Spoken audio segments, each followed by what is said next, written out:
Mesdames et messieurs, bonsoir à la une de cette édition du 19h.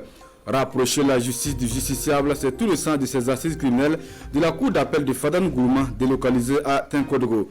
Maître enlèvement sont entre autres dossiers sur la table des juges. 21 personnes doivent ainsi connaître leur sort après plus de 13 années d'attente. Des détails dans ce journal-là. L'Institut supérieur de technologie résolu à se positionner comme un institut de référence international. Désormais, les étudiants de l'Institut ont un atelier de travaux pratiques, un atelier avec des équipements de pointe pour répondre ainsi aux besoins des étudiants dans les différentes filières de formation. Commentaires dans ce journal. Mesdames et messieurs, bonsoir et merci de nous suivre. Toutes nos excuses donc pour ce démarrage en queue de poisson. Cela dit, lutte contre le terrorisme, le ministère en charge des droits humains partage quelques expériences sur le respect des droits de l'homme et des libertés à une centaine de personnes de la région de la boucle du Moun. Réunion de Dougou, hommes de médias, communicateurs, organisations de la société civile, forces de défense et de sécurité. Ces participants devront eux aussi à leur tour promouvoir les droits humains partout au Burkina Faso. Des détails avec Yves Ramba, Edouard Ouedraogo, avec la complicité de Hélène Sebo.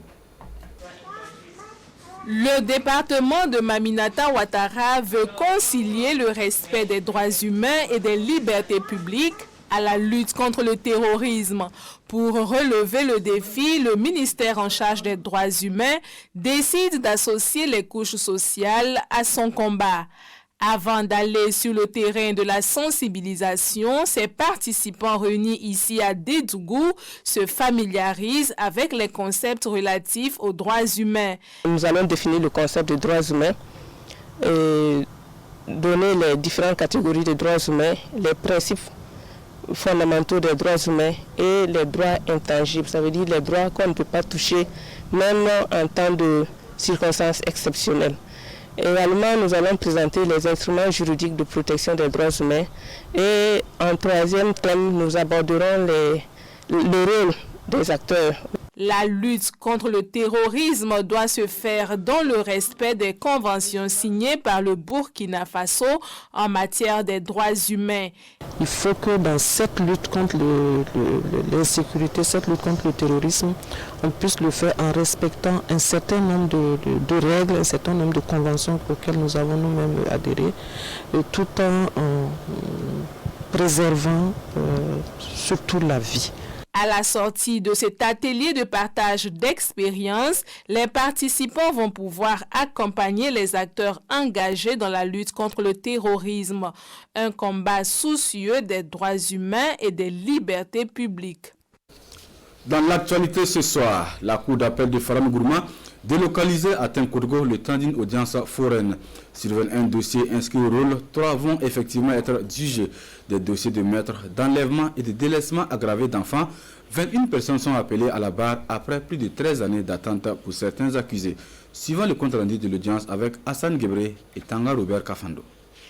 Cette première journée des assises criminelles de la cour d'appel de Fada connaîtra le jugement de 3 dossiers sur 21.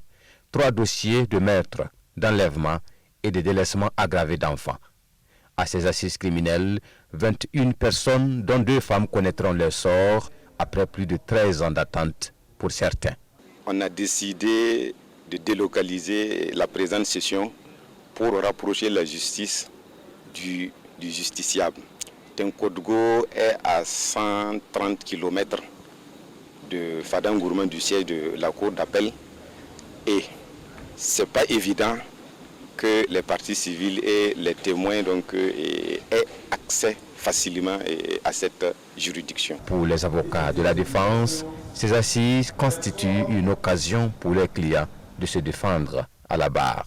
Il est certes dit que le temps de la justice n'est pas celui des justiciables, mais il est encore mieux que les justiciables puissent connaître leur sort. Et en principe, le procès équitable aussi va sans dire que le justiciable doit être amené à connaître rapidement de son sort qui doit être connu par les juridictions. Donc sur ce point-là, nous sommes satisfaits qu'enfin certains de ceux qui datent depuis 2007 puissent être connus en cette session criminelle. Organisée par le ministère en charge de la justice, l'audience se tient avec le soutien technique et financier du programme des Nations Unies pour le développement PNUD à travers son programme Cohésion sociale, sécurité et état de droit.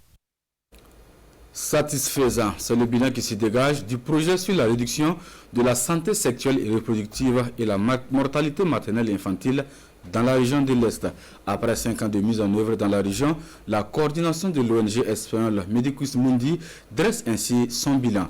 Le renforcement des capacités des structures de santé, l'érection des laboratoires et d'un centre de santé à Fada-N'Gourma sont entre autres résultats engrangés par le projet. Des résultats présentés mercredi dernier à Fada-N'Gourma en présence de Presley Touré et Aruna Mare. Réduction de la mortalité maternelle et promotion de la santé sexuelle et reproductive, c'est ce projet sanitaire exécuté au profit de la région de l'Est. Après 5 années écoulées, l'heure est au bilan des acquis du programme mis en œuvre par l'ONG espagnole Medicus Mundi. Ce programme nous a permis de travailler avec le niveau déconcentré et le niveau décentralisé du système de santé. Et aussi, nous avons acquis vraiment des résultats qui sont à saluer parce que notre objectif, c'était la réduction de la mortalité maternelle. Et nous voyons aujourd'hui, selon les données, que le nombre de décès des femmes est réduit. Nous avons contribué beaucoup à l'atteinte de ces objectifs. Le projet a un coût estimé à 800 000 €, soit plus de 520 millions de francs CFA. Ce laboratoire et cette salle informatique logée à l'École nationale de santé publique de Fada font partie des acquis du projet.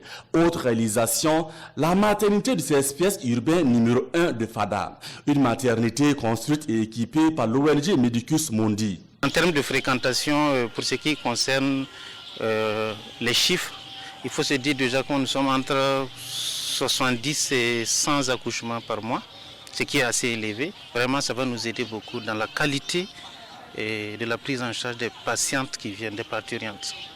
L'ONG Medicus Mundi dit s'activer pour la mise en œuvre de 3 autres projets. Il s'agit de la prise en charge des complications liées aux accouchements, de l'augmentation de la capacité des structures périphériques de santé et de la lutte contre la malnutrition des enfants de moins de 5 ans.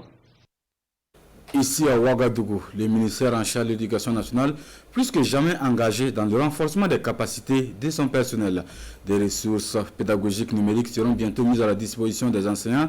Ce projet, financé à plus de 14 millions de francs CFA par l'UNICEF, est en phase de validation par les encadreurs pédagogiques. On en sait davantage avec Ali Dubadini et Mariama Tamboura.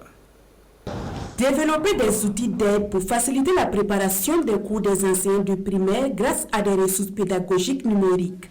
Il s'agit d'une part de réduire la pénibilité de la tâche et d'autre part de favoriser la qualité du système éducatif burkinabé. Malheureusement, il y a des collègues qui ne préparent pas donc la classe avant de venir et ces outils présents là leur permettra, donc s'ils les ont donc dans les ordinateurs ou les tablettes, cela dépend, de pouvoir donc l'utiliser en situation réelle en fonction donc des différentes situations et puis avancer dans l'activité d'enseignement et d'apprentissage. Et donc c'est pour cela que ces modules cet atelier est lancé pour que donc durant les 5 jours là les concepteurs, donc qui sont un nombre de 70, puissent travailler à concevoir donc plus de 2000 ressources pédagogiques. Pour le directeur de la production des moyens didactiques et technologiques, les ressources pédagogiques numériques d'aide à la préparation de la classe sont des fiches à contenu notionnel à mettre à la disposition des enseignants afin de mieux réussir leur travail quotidien de préparation de la classe.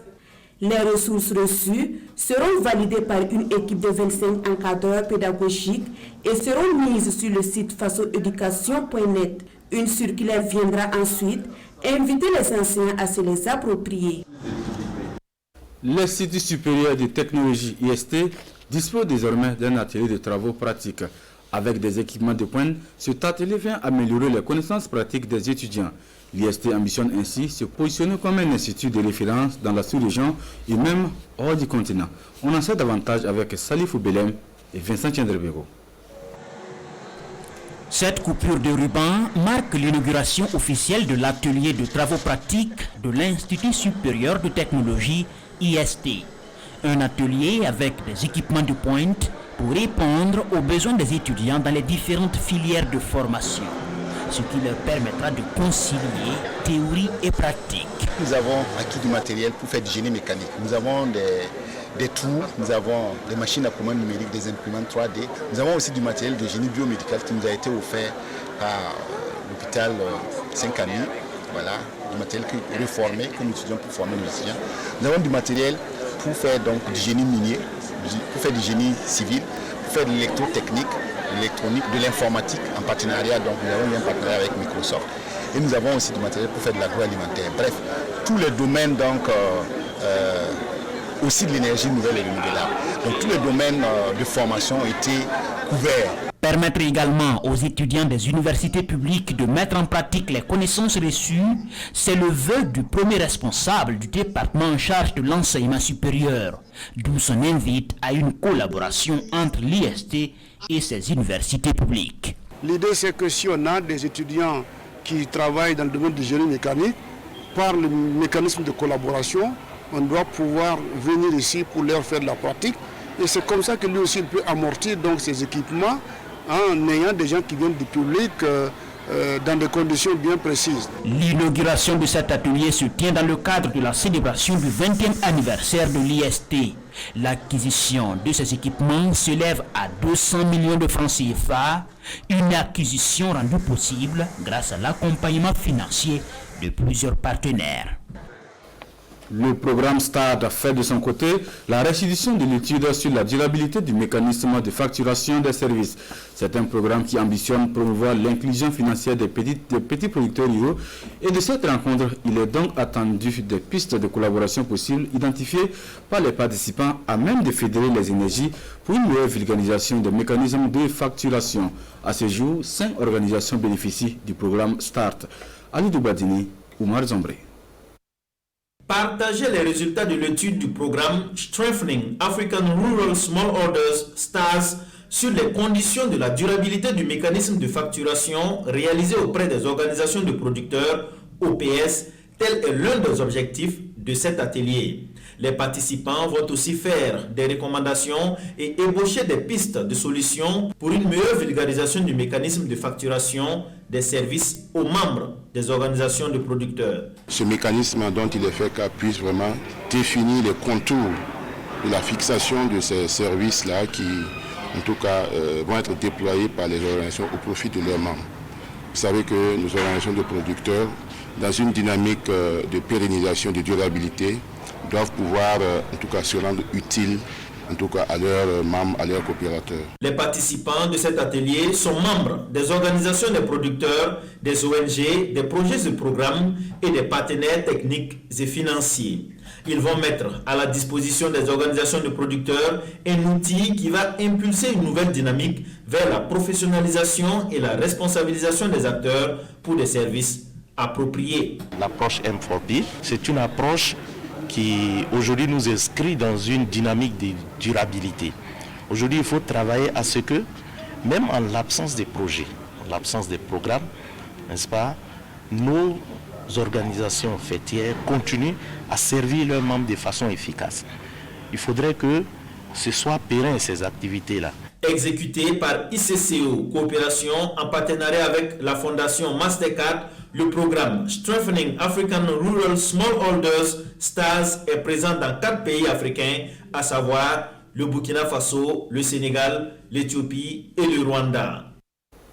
Et on s'arrête là pour cette édition du 19h sur la télévision du Burkina. Merci de nous avoir suivis. L'information c'est dans quelques instants avec Nathalie Kaoré. Bonne suite de programme.